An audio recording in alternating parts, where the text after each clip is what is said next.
Seuraavaksi meille esiintyy kuuluisa itävaltalais-sveitsiläinen imitaattori Jürgen Haase, joka on erikoistunut erilaisten lintujen ääniin.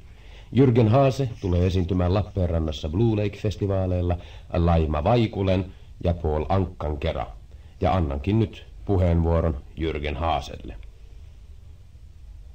Todellakin minä haluan esittää teille muutaman imitaation numeron linnuista ja lähdemmekin heti asiaan ja ensimmäisenä haluan imitoida teille västäräkkiä.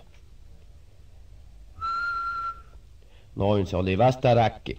Seuraavaksi siirrymme kanalintuihin, kanahaukka. Seuraavana kukko. Sitten varis. Ja seuraavana pyttipannu. Pyttipannu kaikilla mausteilla. Servietti. Kiitos. Tulin matkineeksi kanalintujen ohella myös muutamaa suomalaiskansallista ruokaa.